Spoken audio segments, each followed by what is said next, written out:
Hey everybody, how you doing? This is Seth Williams and Jaron Barnes with the REtipster podcast.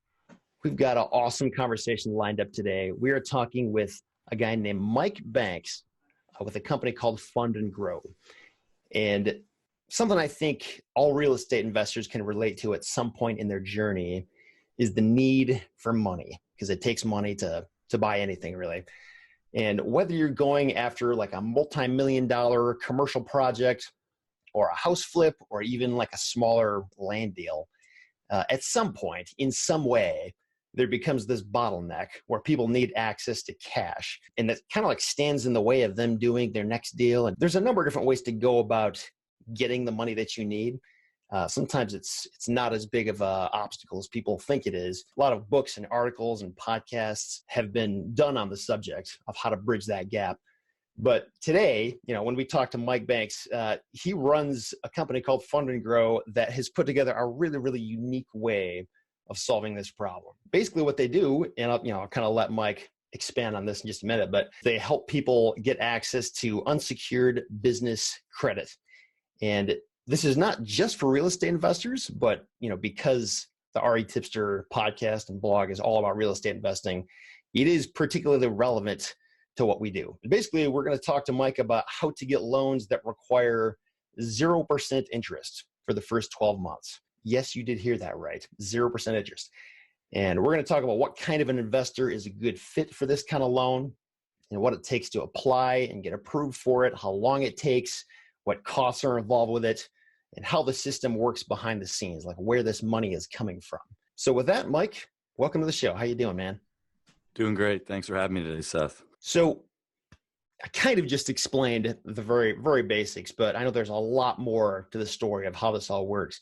Mm-hmm. And I guess maybe we could just start by explaining, like, is this like a hard money loan, or is this like a mortgage on your house? Like how does this loan work?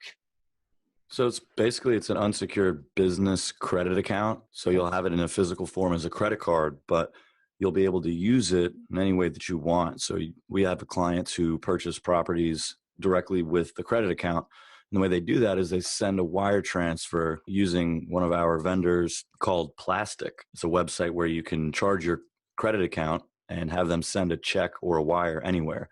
So it's like a really good strategy that we've found over the years for our clients. So basically you can send a wire transfer from the business credit account that we get for you to purchase a property, or you can do anything else you want with that. You can send it to a contractor, you can send the money to a marketing company or for Facebook ads. But we tend to have a lot of real estate investors who come through our program because we have a lot of affiliate partners who teach real estate flipping, wholesaling, all that. Mm-hmm. So it's a great fit. We've got clients left and right that are coming through the program, investors who want to buy properties. And yeah, the great thing is it doesn't show up on your personal credit report. So you can literally apply for a business credit card. It doesn't show up on your personal credit report. And then you can, with ease, send a wire transfer from your account to, let's say, the closing company to buy a property, or let's say to a contractor for rehab money, or whatever the case is. So we basically help our clients do that. We set up the accounts and we hold their hand and through the wire transfer and all that. So if it doesn't show up on my personal credit report, what is the basis for getting approved? Do you even need to see my personal credit report? Is that part of this process? Do I have to give you my tax returns or W-2s? Like, how does this application process work? Yeah, so it is credit-based. You won't have to provide tax returns or anything else. It's really just credit-based. It doesn't show up on your personal credit report, that's correct, but the lender does want to look at your report and make sure that you're a lendable person. So ideally scores over 680 for the lower level results, but for higher end results, scores over 730. Clients within 30 days are getting on average 50 to 75,000 within that 30-day period. And then of course the lower end scores are on, $30,000 to $50,000 range. Everything we apply for is zero interest. So for those people with a higher credit score, we've got clients who bring in anywhere from 70,000 all the way up to 150,000 within the first 30 days of working with us, because we'll apply and get you funding the first 30 days, but we have a 12-month membership, so we'll apply 3 to 4 times over that period and build up to $250,000. So when you say plastic, is it PLASTIQ.com? Yes. Okay. And then what happens if you guys don't get approved for the loan? So like if I apply and my credit score is, 700, and then you guys go and on my behalf, apply for unsecured credit cards that are 0% interest for 12 months. Like what's my cap in terms of how many I can get? Dive into that for me. So as far as how many you can get, we usually would apply for 4 to 6 each time we go to the bank and apply. So we do that 3 to 4 times over the 12 months, 3 to 4 rounds of applications. And within each one is usually 4 to 6 applications. The only time we apply for someone is if we've pre-qualified them, reviewed their credit, and we feel really confident that we're going to get them a substantial amount. We don't apply for people if, it's a really questionable. We'll usually advise on pay downs. We'll say, look, you'd do a lot better if you'd make this $2,500 pay down, or if you do credit repair for a couple months and get that late payment removed. Instead of getting $20,000, we can get you $50,000. We have those conversations. We go through their credit report with a fine-tooth comb. We have about a 30 to 60-minute consultation call with all of our clients where we go over the whole funding plan and we discuss their pre-qualification. And, we review their limits, their balances, their late payments, or if they have any, how many new accounts do they have? We look at everything.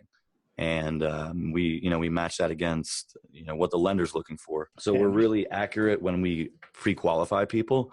And so we don't just apply blindly.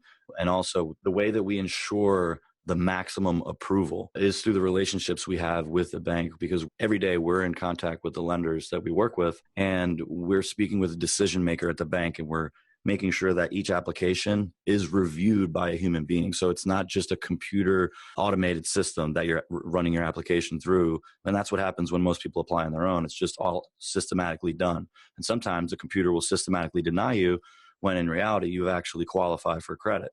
So what you need to do is get someone to review that. And it's a lot more difficult than it seems. But for us, it's a lot easier for us to put those applications in a review and say, hey, this 5,000 it's not enough. We need to get, this client has great credit. They need at least 50,000. A big part of where the additional credit comes in is through that process where we speak with our contacts at the bank and we make sure each account is approved as the largest amount. So we don't just apply 15 times and cross our fingers and see what sticks. We apply 4 to 6 times and we follow up very diligently on each application. We speak with our contacts at the bank who make the decision, and we make sure that each application's approved at a substantial amount based on their credit.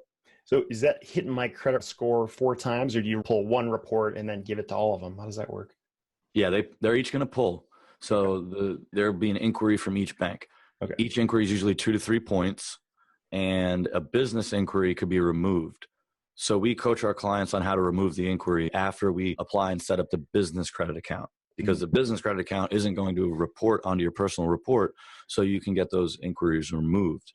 So we show our clients how to do it, and then we also take it a step further, and we do it for some clients who want to pay like an additional $250 fee. We'll do their inquiry removal for them and send out the letters and dispute them, and usually 85% of the inquiries come off. And like I said, they're only 2 to 3 points each.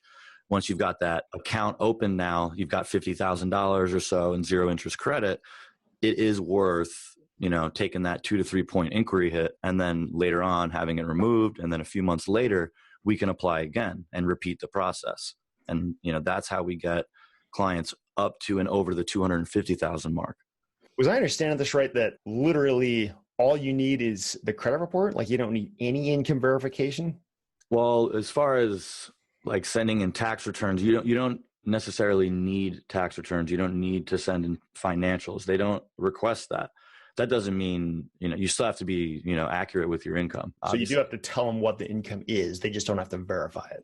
Right. Exactly. Okay. They'll ask you your annual income and your household income.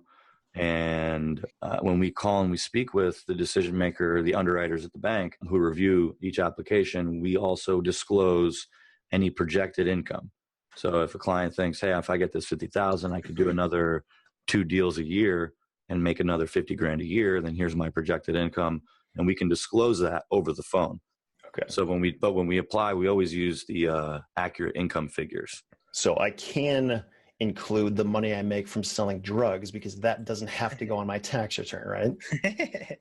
Well, I'm not a attorney, so I couldn't advise you on that. But Yeah, that's disappointing. But thanks for nothing, I guess. We'll have to keep Call's our over. side.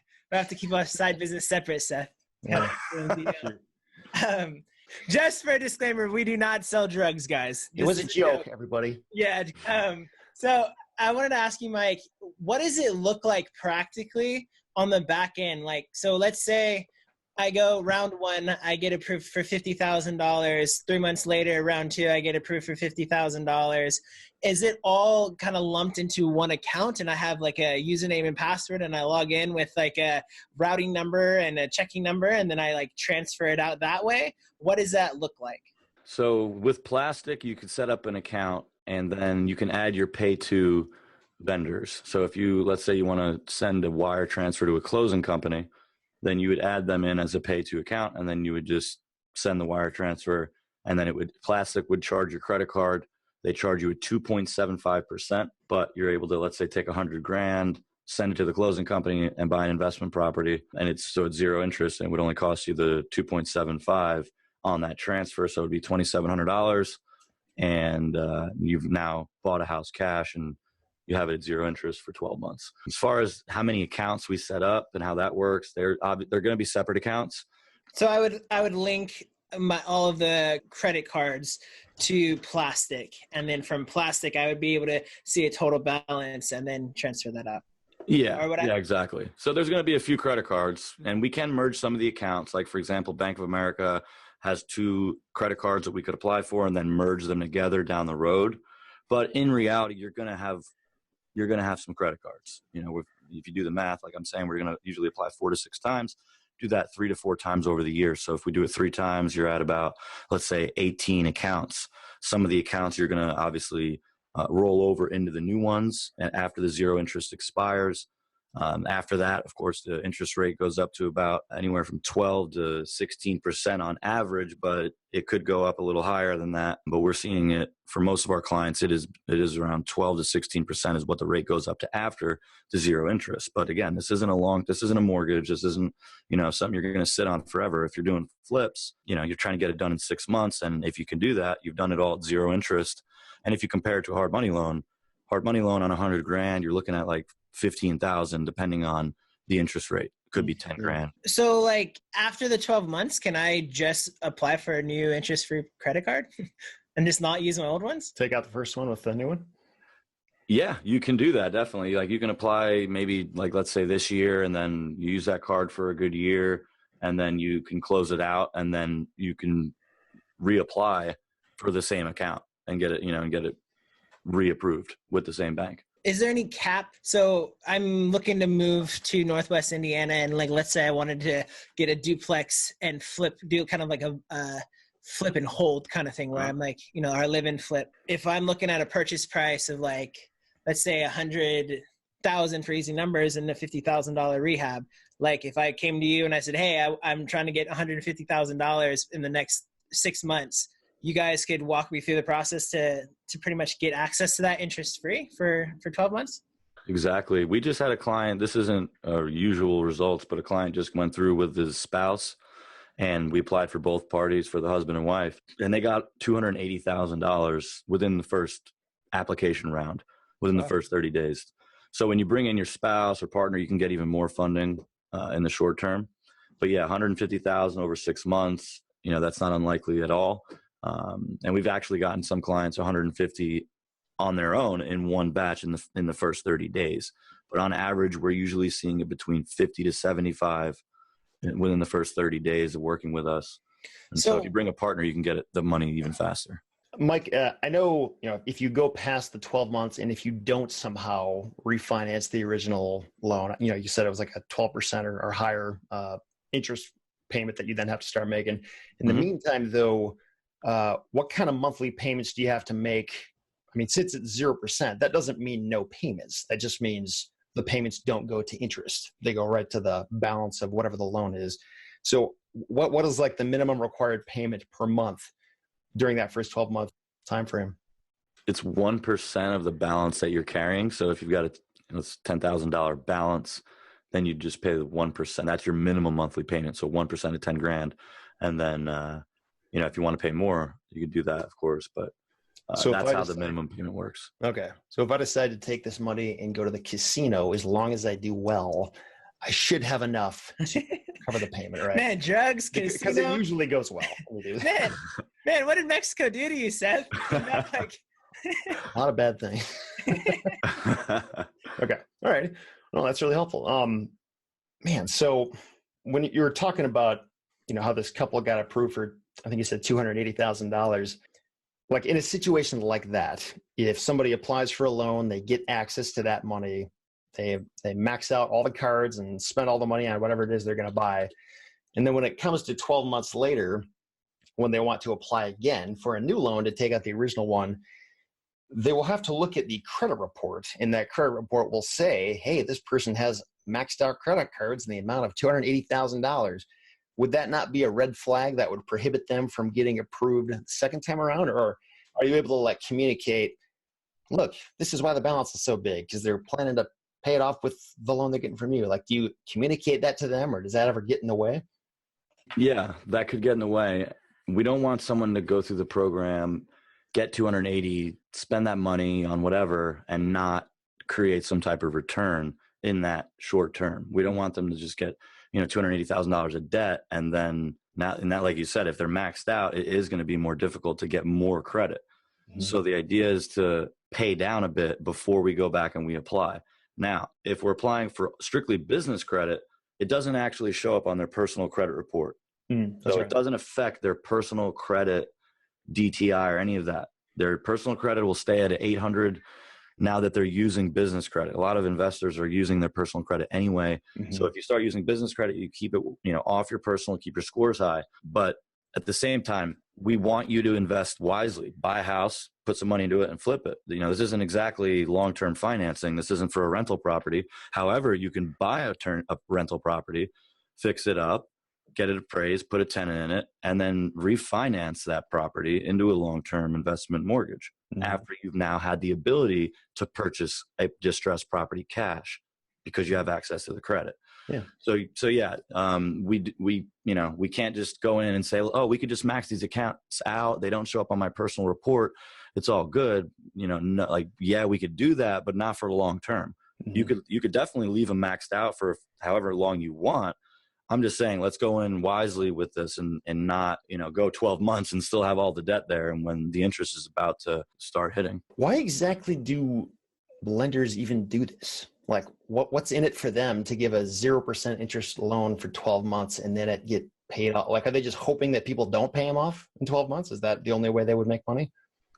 Yeah, there's a lot of zero interest offers, personal business credit. They've just been doing that for years. That's probably a great way to get clients. They're giving people free credit and saying, here, you got 12 months. Let's see how it goes.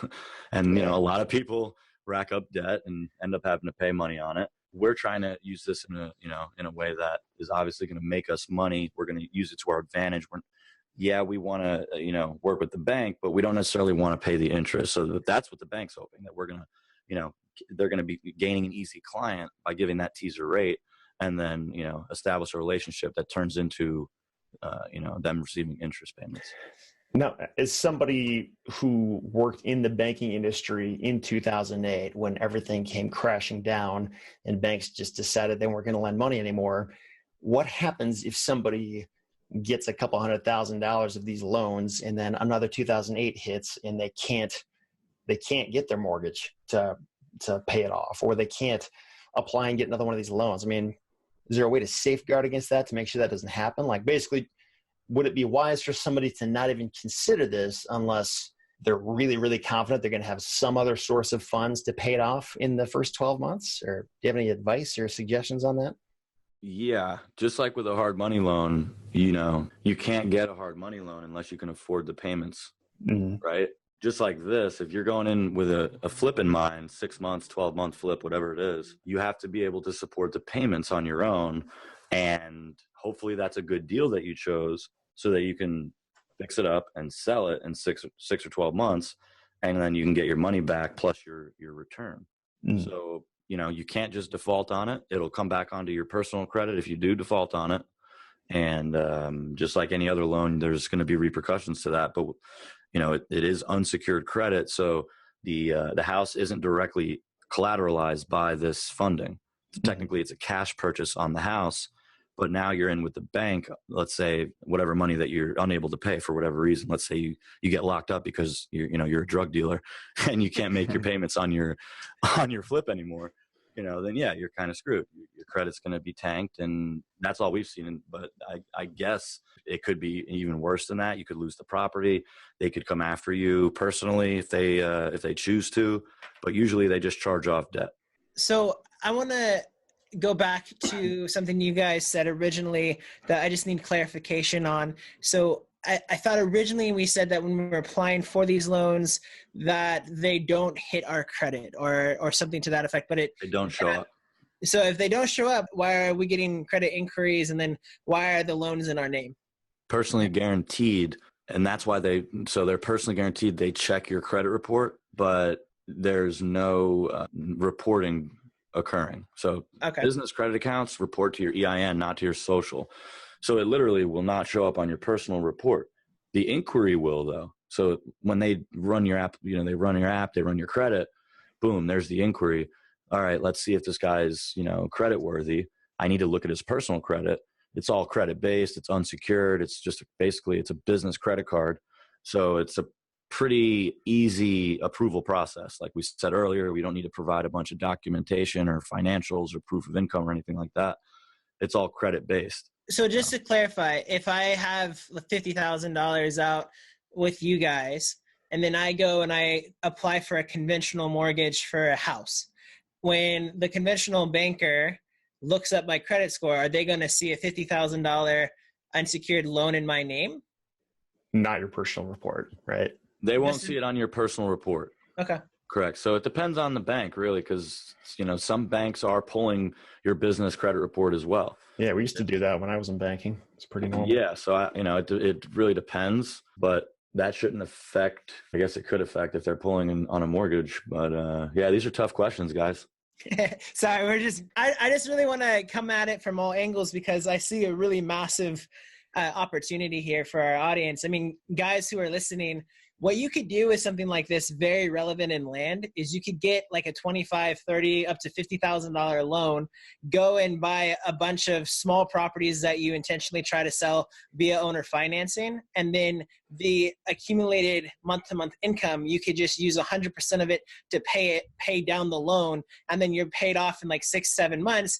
And if your notes are out for 36 months on your owner financing deals, then you could literally for zero money out of pocket, just set up massive amounts of month-to-month income. I mean, it could be a really huge opportunity. So that's the reason why I keep trying to poke holes in it. I'm like, dude, this sounds almost too good to be true. Because if it is what you're saying, it could be a big game changer. I don't personally have that much experience when it comes to the application process on a mortgage and how, this has affected those clients that have done it. I don't have that data, so I can't really, answer it. But I know, like, we have an affiliate of Clayton Morris who's sent us like 500 clients since last year.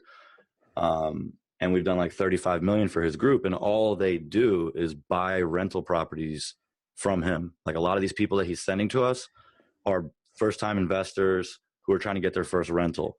And that's the game plan. Buy the first rental with the credit and then refinance it into a mortgage, like an investment mortgage. But I haven't seen someone who had $280,000 worth of credit debt try to get a mortgage.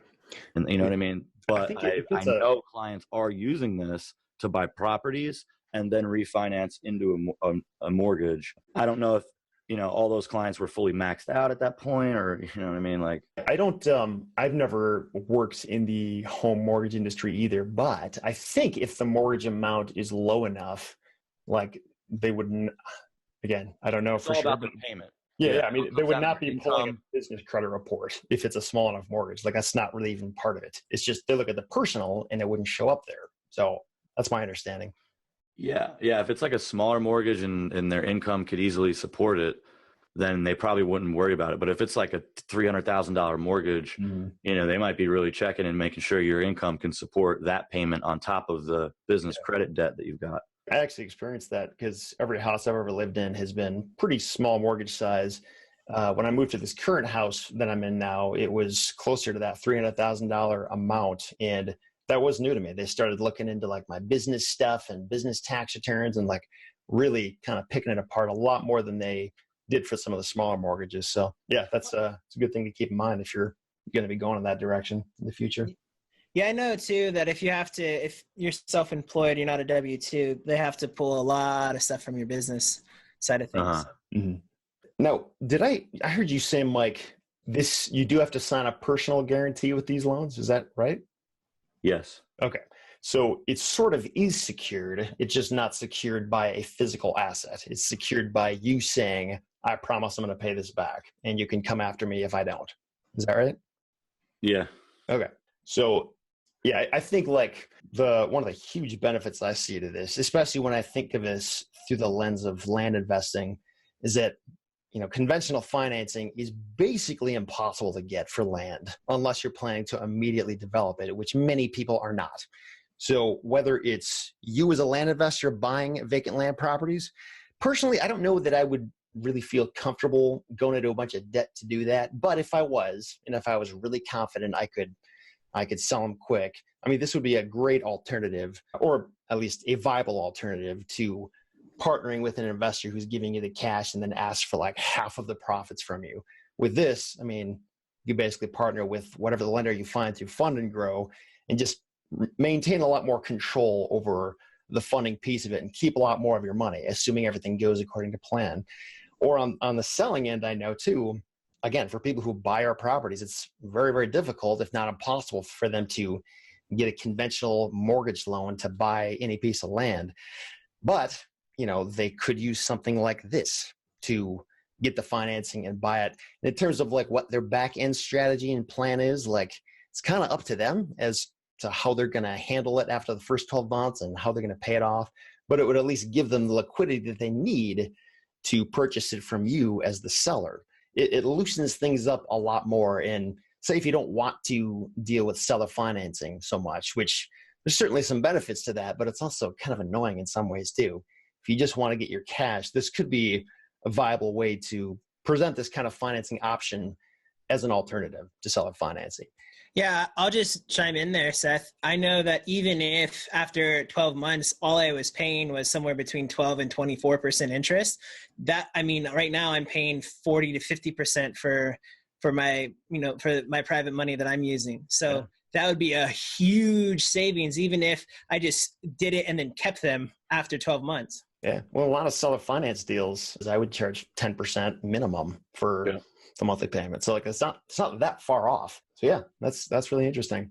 My understanding is that this is basically set up like a membership with Fund and Grow that costs $3,997 per year. And by the way, if you guys listen to the end, I'll tell you about a special way you can get a $500 discount on the membership through REtipster.com. But I'm just curious, why does it cost this much? Where does that money go?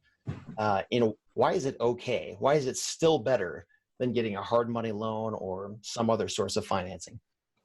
Well, it's a 12-month service that we provide. It's a 12-month membership, and we do all of the work for our clients. So as far as setting the account up, making sure it's approved the largest amount, and then walking them through the setup with plastic so they can send their wire transfers and all that. So there's a lot of labor that goes on, a lot of consulting that we do with our clients. We've charged $39.97 regularly. We have a $500 discount in place. There's payment plans as well. And what was the other part of your question? I mean, I already kind of know the answer. It's kind of obvious in my head, but if people aren't putting it together themselves with those costs, like why is that still better than working with a conventional lender or a hard money lender or finding some other source of financing? Well, I don't know about you guys, but I don't like answering to anybody. I like doing my own thing. So when I have access to my own credit, I can do that. I don't have to always get approval from a lender on a deal where maybe there's a thinner margin, but it's still a deal that I know I could do. Maybe it's a lower, smaller investment and a lender doesn't even want to get involved on it. I could do those deals myself, or I can spend that money on marketing costs. I know you're talking land deals. I'm sure you guys are, I'm not sure, but maybe you guys are doing direct mail to get some of those land deals. That stuff costs money. I also do direct mail. I do some real estate on the side, and having access to credit allowed me to, even though I've got money in the bank and all that, I'm still kind of not wanting to just spend money. But having access to credit at zero interest has really made me feel like I can just spend more. So I've been putting out more in direct mail. You could do anything you want with it. So you're not limited. With a hard money loan, you're limited. You have to answer to somebody, and also the cost. So break down a $100,000 loan with 12% interest, hard money, with 2 to 3 points up front on the money, right? Yep. Yeah, that's or expensive. maybe 10%. I mean, it could be 10% interest depending on how experienced you are. Also, usually you have to have experience to get a hard money loan. And if you don't, then you're definitely paying top dollar. So if they even will lend to you. Why would you do a hard money loan instead of this? I know Mike probably is not the right person to ask about. Yeah, He's well, like, here's why. never. Because, well, no, but you would, because like, let's say if it's like a $200,000 flip and you've only got $100,000 in credit, you definitely want to go still and get the hard money loan, but you might need a good 30% or 20% to cover the gap. You guys know what I mean? Because they don't always want to cover the full cost. You want a down Sometimes payment? you got to come out of pocket on a down payment, right? So it comes in handy for those of you that are in the higher end markets. You might be thinking, this isn't going to work for me, but really you could be using this for marketing, for travel. We get free travel. Ari just took his family, the CEO of the company. They went to Barcelona, flew there completely free, first class. Would have been like, it's 10 grand or something like that. But you get free travel, you get rewards points, you get cash back. Every quarter you get like 1.5% cash back. It's a decent amount of money. It's a couple grand, depending on how much you're spending. So there's different benefits. So the hard money loan, maybe for the bigger deals, the $100,000 range, you could literally use this to fund the whole deal, or you can just use it to pay your contractors. I have a lot of clients who are just like, no, I love this because I could just pay my contractors with it. And, that's what I use it for. Some people are like trying to make it work for the whole deal. It's just another tool to have in your tool belt. And, we deal with a lot of clients every month. We do about $8 to $10 million. We set up $8 to $10 million in new credit every month. And the majority of those people are real estate investors, flippers, wholesalers, beginners, seasoned. So, there's definitely uses for it. It's not your long-term fit necessarily, but it's definitely a good alternative to cash.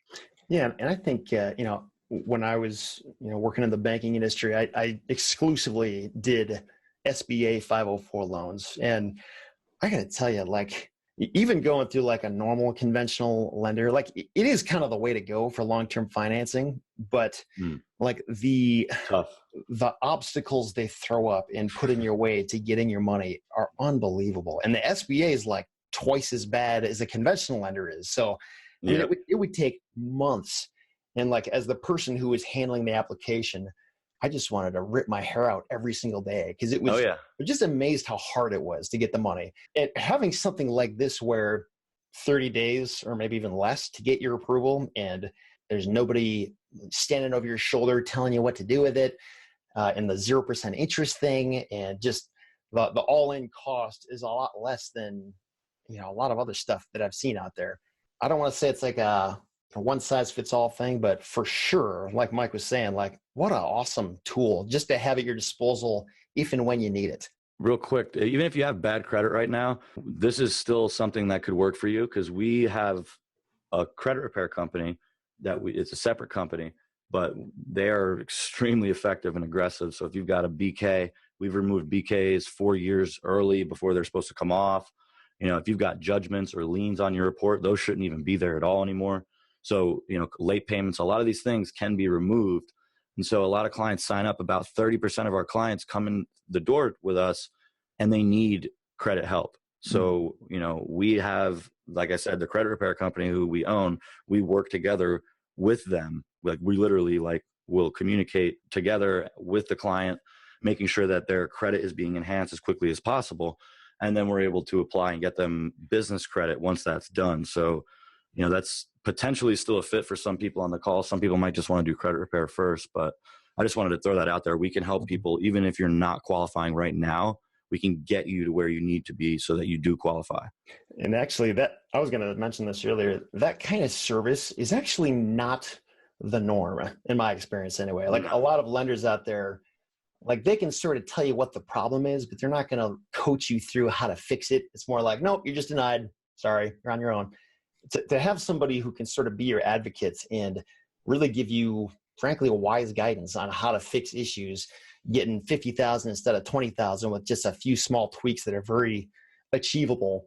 I mean, just understanding that and having somebody there to explain it to you and, you know, come alongside you and just get you through the process, like that is worth so much. So the fact that you get that kind of help along with this process, I mean, probably not everybody needs that kind of help, but if you do, there's actually somebody there to kind of usher you along. So Mike, this is just purely curiosity, but for people who do not use this for real estate, what are some of the more common uses for this kind of loan? I know you kind of mentioned a few random things throughout the conversation, but like what other types of businesses employ this kind of credit and what do they use it for?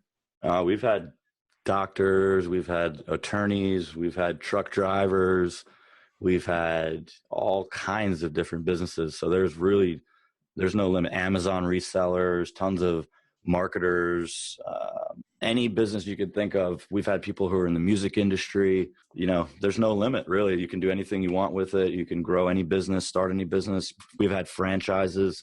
I work with a franchise consultant who would bring me leads who are looking for money for their franchise to start their franchise. So we've had a lot of different relationships and all types of clients. We've had literally over 400 reviews. You just go online and Google Fund and Grow. You'll see tons of reviews on our Google Plus, on our Better Business Bureau. There's tons of threads on Bigger Pockets. You know, there's lots of examples of people who've gone through the process. On our YouTube channel, we've got videos too. If you guys, you know, if anyone on this, you know, the skeptics that are thinking, hey, this sounds a little weird, there's a lot of people that are doing it and it works. So we've done over 450 million. We're on the Inc. 5000 list the last 3 years in a row. And we have like a stellar reputation. So I just wanted to throw that in there just for those of you that were curious. You should check us out online as well. REtipster does have a referral partnership with Fund and Grow. So, you know, as I referenced earlier, that $500 discount you can get on the annual membership if you decide this is something you want to check out. If you go through our special link, it's retipster.com/fundgrow. So FUNDGROW, all one word. You'll go to a landing page where if you go through that and sign up through that, you'll get this $500 discount on the application fee. And then we get a small kickback for referring new borrowers to the organization. So I'm going to have that discounted link in the show notes for this episode. So it'll be in the video as well on YouTube in the show notes. Again, retipster.com/fundgrow. And I encourage you guys to check it out. We'll probably be doing, I don't know, just because I think it's a super relevant issue for pretty much every real estate investor. We'll probably be doing like a webinar or two in the future too, just to. That's so funny. I literally just wrote that down. I'm like, we need to do a Fund and Grow webinar. So yeah, I'm with you 100%. Yeah. It's a great way to explain all the details. Is there anything else that we have not covered? Like obvious points? Oh yeah. What's that? I wanted to throw in the fact that we'll set up an entity for people. So if they don't have one right now, if they're a new investor, we'll set up an entity for them. Like an LLC? And that, you know, that's just another added benefit. So like an LLC to have some like asset protection, or what does that look like? Yeah, we set those up for our clients for free. If they ask for an LLC, we connect them with our partner who will set up an LLC for them and then talk to them a little bit about real estate trusts as well and series LLCs, which are, I don't know if you guys are interested in that, but he might be a good guy for you guys to talk to as well. Yeah. His name's Scott Smith. You know? Was he? I think I heard him on Bigger Pockets a long time ago. I think he's an attorney as well. That's because I remember he was talking about series LLCs and stuff. And yeah, the first time I'd ever heard of that. And I was like, man, that's brilliant. Yeah. I think I do know what you're talking about. Yeah, he seems like he's got a lot of good info on entity structure. Mm-hmm. And he came as a referral to me from Clayton. Oh, okay, cool. Sure. Yeah, we had him on the podcast actually. Mm-hmm. Yeah, he's awesome. Anything else, Mike, that we're missing? Any other big things people should know about? We have a 60-day refund period. Oh, wow. Refund of the membership fee or of the... Yeah. Okay. Yeah, so if we're like, you know, if they sign up now or if they sign up on a webinar and turns out they need the money and, you know, their credit's not good enough and they're not going to get any, you know, we can't apply as is. They get their money back in the first 60 days. And we give people their money back in general. Like if someone's like 3 months out and they're like, oh, you know, I can't stick with credit repair, I just got to back out. You will give them their money back. That's why we have no complaints online. That's awesome. But yeah, that might be a good thing to add in, the 60-day unconditional money back guarantee. Yeah, absolutely. So Mike, if I wanted to literally get started right after this interview and I go ahead and I click on the link in the description box below or the show notes, what's the process going to be from there? Am I going to actually be coordinating with you, or am I like, does the fill out form connect me with the rep, and what's the time frame in terms of when we get the ball rolling? So usually on the podcasts, we offer the call to action is directly to our pre-qualification opt-in form.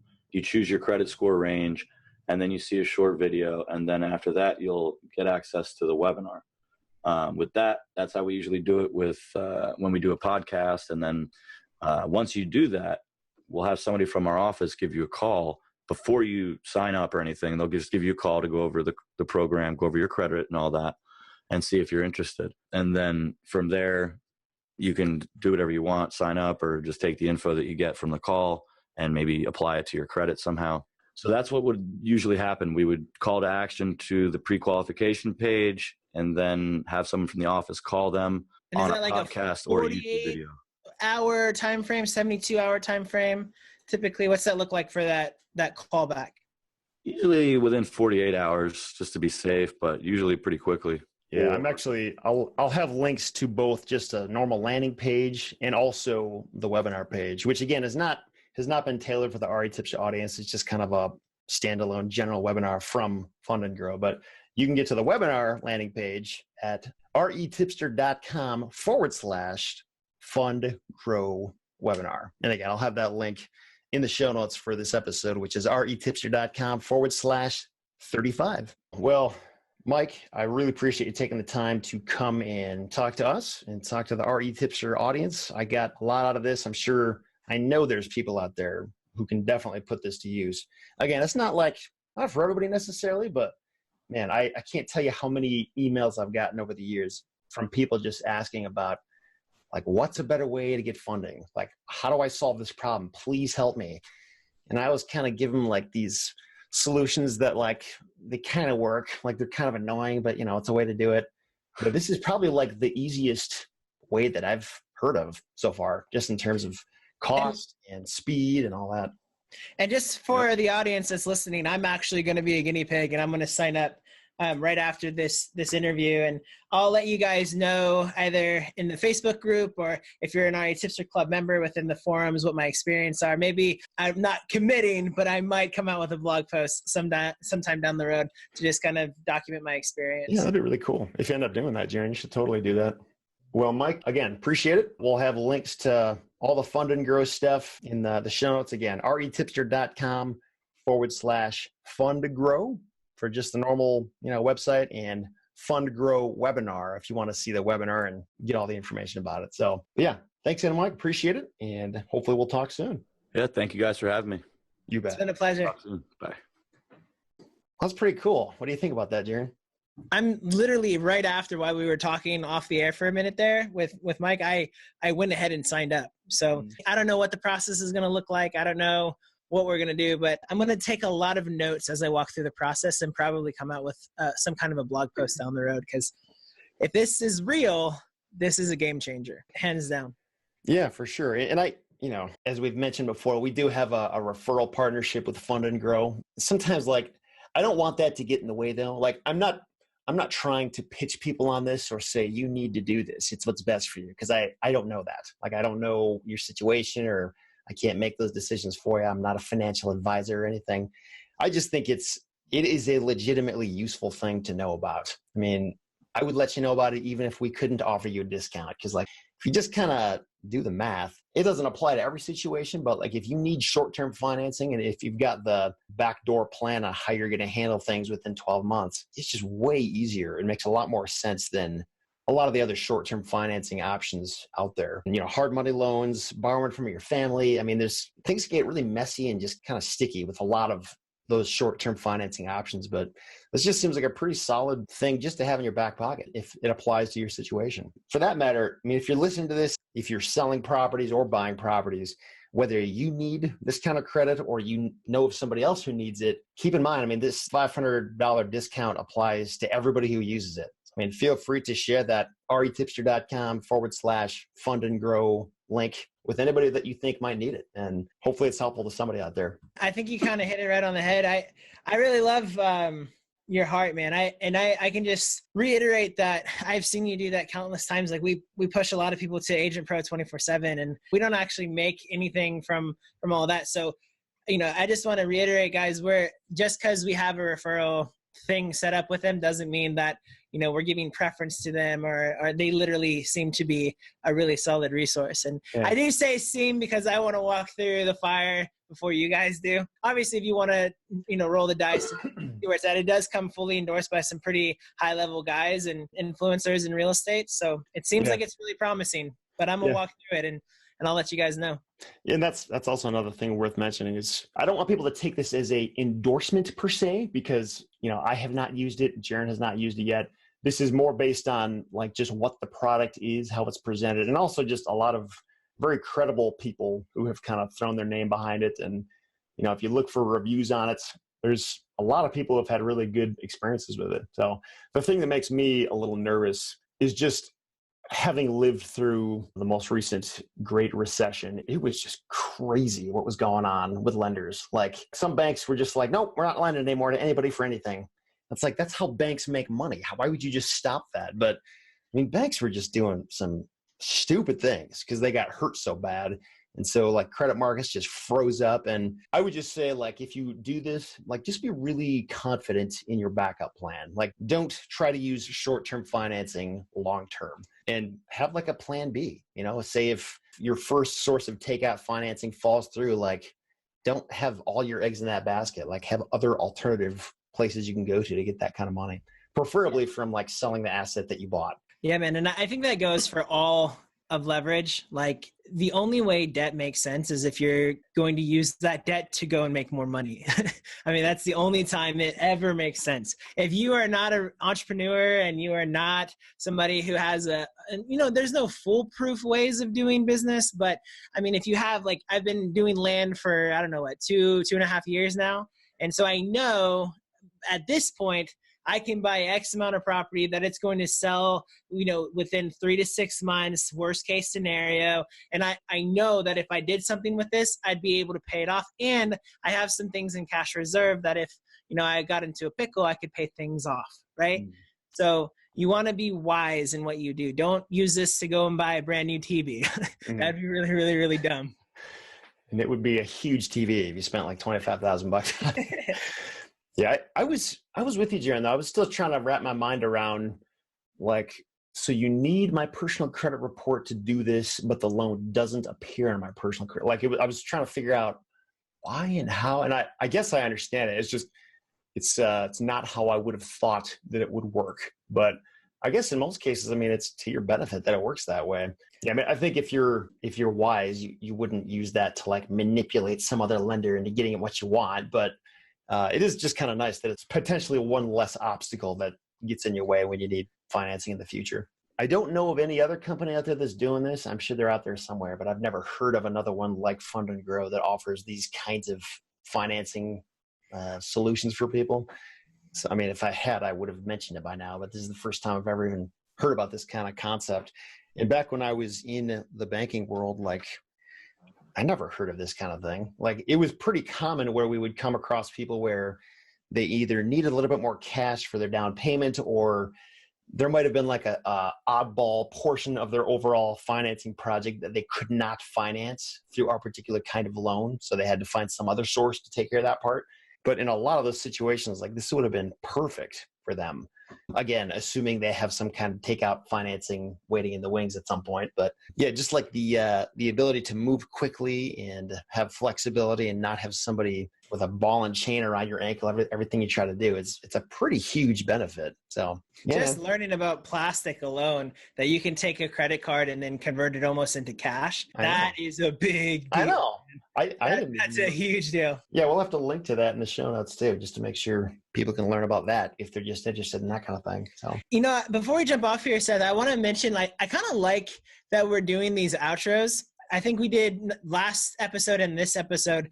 Maybe we should give it a try to maybe after every interview that we do, just have like an extra 10, 15 minutes where if people want to skip past it and not hear my annoying voice, they can, and they can get the meat of the content, in the interview. But, maybe at the end we can just jump on here and just kind of do a little bit more free flow. Yeah, man, I like it a lot. It's also kind of just gives me a chance to like process what I just heard in the interview. Like if there's things that, because sometimes like things are explained that are pretty simple, but my slow brain can't understand them. So I don't know, just kind of bouncing back and forth with you. Maybe you can like help me put the pieces together. We can both just kind of talk about our initial thoughts on what we talked about. And yeah, I think it will be helpful and hopefully somewhat entertaining for people. Just to kind of hear more about what we're thinking. So. And I mean, maybe it's a little bit of a chance to, I don't really actually have any hair because I'm bald, but if I, metaphorically speaking, if I had hair, I could let my hair down a little bit and just kind of share my heart with you guys a little bit more. Yeah, totally. Well, again, for those who are listening or watching this, thanks a lot for spending your time with us. Really appreciate it. The show notes for this episode, retipster.com/35. That's 35. And you can see links to all the stuff we talked about. Whether this applies to you today or not, there's a good chance it'll probably come up at some point in your life if you're aware of it and if you know that it's there for you to use. So yeah, it's just a good thing to keep in mind. And I hope for those out there who do need to use it, they find it really helpful. So thanks again, everybody, for joining us, and we will talk to you next time.